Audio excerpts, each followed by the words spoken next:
everyone. My name is Alexander, and welcome back to our Better Policy Project YouTube channel. And today I have a pleasure to talk to you about a paper, about a very important paper in current monetary policy making, especially in terms of implementation of FPAS Mark II and more transparent approach to monetary policy. So the paper is called Transparent Monetary Policy, a history of inflation targeting in New Zealand. And this a paper that has been written by Cameron Haworth, Asyakostanyan, and Laxton. So what is this paper about? This paper presents a brief history of monetary policy in New Zealand in the last 35 years. New Zealand, just to let you know, it was the first country 30 years ago that introduced the FPAS Mark I framework. So it is sort of our role model for all of our countries like Armenia, Georgia, and Czech Republic, Chile, or other FPAS central banks. It has been serving for us an example of how to conduct transparent monetary policy that uses a framework.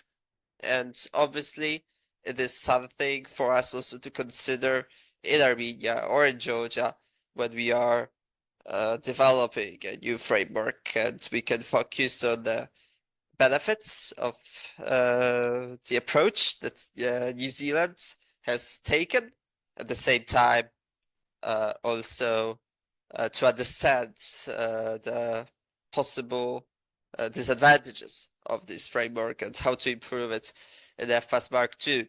So let's start and let's go to what has been happening in New Zealand before 1989, before this, before the monetary policy began to change. So what we have in the period starting from 1970s till 1990, we had a period of high inflation. Inflation has been significantly higher than one of the trading partners. When in the US we had a single-digit inflation that has been already been very, very, very high. In New Zealand we had an inflation about 15, almost 20%. And this has been sustained from 1975 throughout the oil price shocks, but also afterwards.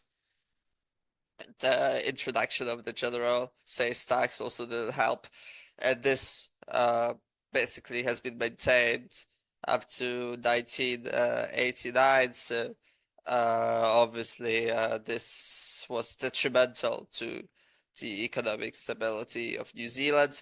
And it was purely for political reasons, namely the government had the objective of obviously achieving low unemployment, and the government prioritized this short-term advantages for long-term disadvantages in terms of high inflation, and this obviously was ratcheting also up the inflation expectations. So the inflation expectation was also very, very high, and that was contributing to further and further inflation, higher inflation. So it was sort of a vicious cycle, and this vicious cycle had to be broken at some point. And the Reserve Bank, the government of New Zealand realized that. And in 1989, the Reserve Bank Act has been proclaimed, has been implemented into law. So what it gave? It gave the Reserve Bank of New Zealand the operational independence. So there was a goal, a single goal of low inflation. However, the central bank that was given by the government. However, the central bank has been given tools to achieve freely this objective of low inflation. That's how it's called, operational independence. As I said, there was a single objective of low inflation. It was the only focus of the central bank, of the Reserve Bank of New Zealand, to keep inflation down, and the governor has been appointed as a single decision maker. However, this wouldn't have been reliable enough for the public to believe that the central bank is actually going to fight inflation, and the inflation expectations would still be very high. So a special mechanism has been invented. It has been called the policy targets agreements. So the government has been contracted when offered the governor a contract of a governor. It's agreed that the inflation should be in a perceived range or below the perceived number, the specific number, for example, 2% in 1991. And if the target isn't met, the governor is fired. So because of that, obviously, the governor himself, herself, had a pressure to achieve the target, but also the public believed that the governor's premises are credible, because if he doesn't achieve that, he's going to be fired. So there was a transparency, there was a numerical target, 0 to 2%, and the Reserve Bank of New Zealand had also published rigorous statements on monetary policy decisions. So the public believed that. And what happened is inflation went down. And as soon as the governor started to make credible actions that generated results, public believed that the inflation is going down, so they lowered its expectations. And by 1991, 1992, inflation was already within the range that has been lowered finally to 0 to 2%. I'm going to talk about it later. So New Zealand succeeded in its initial stage. However, what happened? Trade-offs. Starting from 1989, huge unemployment rate. It was up to even 12% in the early 1990s. At the same time, also, because the interest rate, the policy rate increased, the interest rate increased, so the exchange rate and the inflation went down, so the exchange rate appreciated. And it was very harmful for New Zealand, especially for its economy that was based on exports of different goods, agricultural goods, for example, or different minerals. So the farmers or other people that were focused on the exports lost a huge proportion of their income, and the businesses were in danger. So the protests were happening. There was a huge social resentment against what has been going on in terms of this macroeconomic variables. So a new policy, a new approach had to be implemented after this initial success of disinflation. And here comes the transition to the forecasting and policy analysis system called FPAS, where the central bank is more cautious.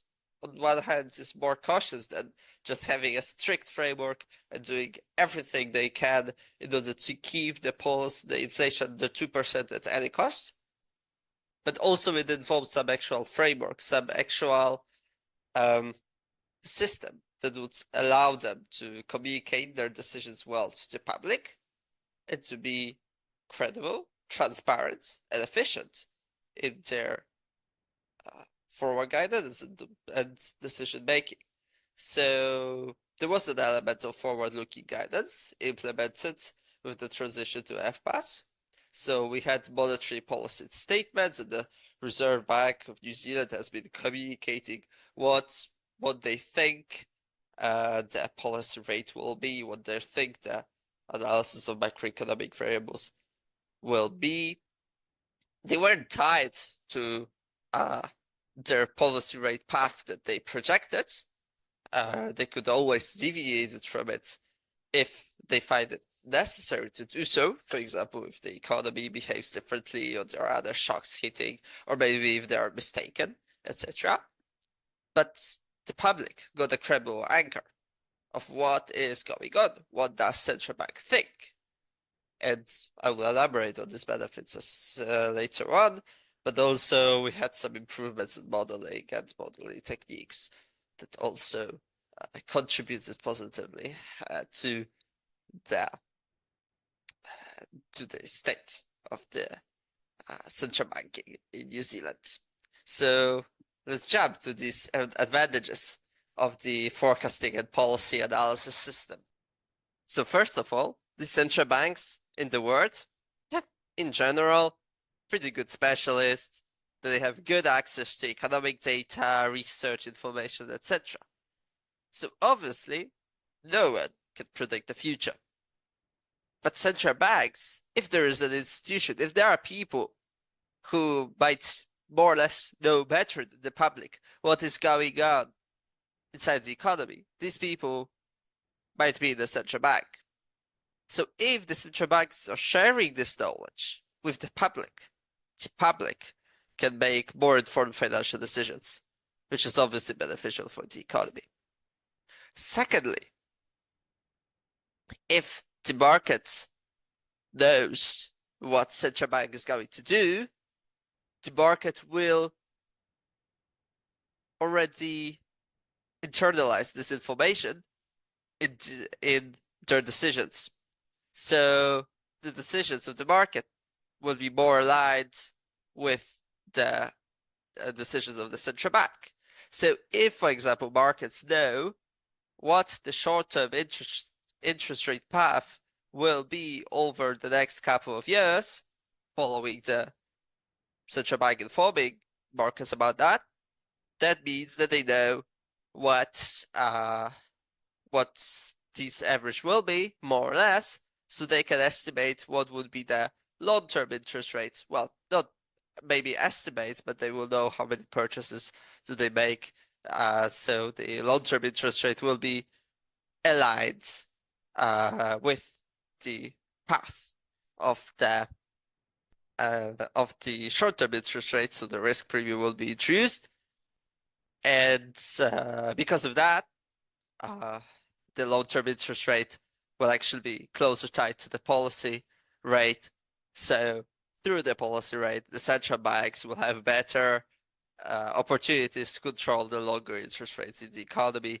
That's what matters the most. So the monetary transmission mechanism will be more efficient, so the monetary policy will just work better. And finally, we have the improvements in transparency and therefore accountability of the central bank. We have the visualization of possible trade-offs, for example, the trade-off between unemployment and inflation, or any other trade-offs and its significance in the New Zealand's economy at the moment. So let's go through a bit of dates. So in 1990, we had this first phase of disinflation, the first targets achieved. The annual inflation has been maintained inside the 0 to 2% range, the range that's been developed, proclaimed through the Reserve Bank Act of 1989. In 1986, this target has been revised upwards for the central banks to be more flexible, between 0 to 3%. And in 2002, it was made explicit medium-term target. So the target that is achieved through flexible inflation targeting has been set at 1 to 3%, and with the 2% midpoint in 2012. And later on, within the development of the monetary policy in New Zealand, we had some financial system considerations. For example, we had some restrictions on loan-to-value ratio of mortgages or other loans. So the loan-to-value ratio cannot be too high to in order to avoid some potential crisis in the financial system. So that has been going on in the early 2010s. And then the big change in 2018, we had a dual mandate of the Reserve Bank of New Zealand, not only the single inflation, low inflation objective, and also there was the Monetary Policy Committee created instead of single governor decision maker. So let's talk about this change of 2018, the move to the dual mandate as well as the creation of the Monetary Policy Committee. So first of all, the dual mandate. So we have not only the central bank that focuses on the low and stable inflation, but also on maximizes employment. The one that, for example, the model, for example, exists in the US. But this might be good or might be bad. On one hand, we have questions or legitimacy and anchoring inflation expectations, because if the central bank is going to focus on unemployment, it might be that it won't focus enough on inflation. It will exploit the short-run trade-off between inflation and unemployment, maximizing unemployment and de-anchoring inflation expectations and creating problems with inflation in the long run. So that's the danger, certainly. But on the other hand, we might have possible benefits, as well as central bank is more accountable to the people, as it's perceived and understand different objectives at the same time, as well as just a better quality of research that has been observed past 2018 on the labor markets once the central bank moved towards the dual mandate. So this is an open question, and certainly both FPAS Mark 1 and FPAS Mark 2 central banks can work well under the dual under the different models, and dual mandate is not necessarily a formal problem, although obviously it adds another layer of complexity to the framework. It all depends on how it is communicated, etc., etc. The second change is the creation of the Monetary Policy Committee that makes decisions on the interest rates instead of the governor, single decision maker. It's obviously it complicates more because the process would just take longer, as more people have to agree on certain topics, on certain, uh, let's say, burning points, very difficult points, very difficult trade-offs. And it might be also risky because the objectives of the committee members might be uh, very diverging a lot. It might be also diverging from the central bank dual mandate and inflation target. But on the other hand, it's obviously a move towards the more collaborative and deliberative central banks, as the MPC members have different opinions, as they are selected by the parliament, who is selected by the people. Therefore, it makes the central bank more representative. And thirdly, the third change, we have the creation of Monetary Policy Handbook with like information on key macroeconomic variables and what central bank thinks it will evolve in the future. And this is a positive change, further enhancing the transparency. So let's see, where does the Reserve Bank of New Zealand stand now after all of those changes that has gone through in the recent decades. So the most popular index of measuring the transparency of the Reserve Bank of New Zealand is the Dinster Asian Green Index. However, through this methodology that basically compares all the central banks in the world, every central bank that is an FPAS central bank, or even the majority of the banks that are inflation targeting central banks are scoring very, very high values in this index. So after introduction of FPAS in late 1990s, the transparency according to that index is over 90%. However, we obviously know that the transparency of the Reserve Bank of New Zealand is not perfect, and hence we the Better Policy Project, and for example, Dak Laxton and colleagues worked on the development of new central bank transparency inflation targeting index, where it focuses specifically on the central banks that are inflation targeting, and also distinguishes between different frameworks: FPAS Mark 1 framework, FPAS Mark in the future, FPAS Mark 2 framework, as well as non-FPAS central banks. And here we can see, according to this index, the transparency is improving, but there's still lots of room for improvements. So, analyzing that, we need to question ourselves, why is it relevant? Why is it relevant, everything that we have been discussing now? So, 30 years or 35 years of modern monetary policy in New Zealand and 30 years of the FPAS Mark 1 is a case study for us about the effectiveness of the forecasting and policy analysis system, to see where it succeeded. It certainly succeeded at, first of all, bringing the inflation down, and second of all, to communicating what central bank thinks to the public, but also where it has to be improved. And we understand, while implementing the FPAS Mark II, that it has to be improved in terms of the risk management, avoiding dark corners, and risk management approach to monetary policy. So when the real economy does not follow the central bank's projections, the baselines becomes a bit useless. So the scenario-based analysis, scenario-based forward guidance might be better in that case.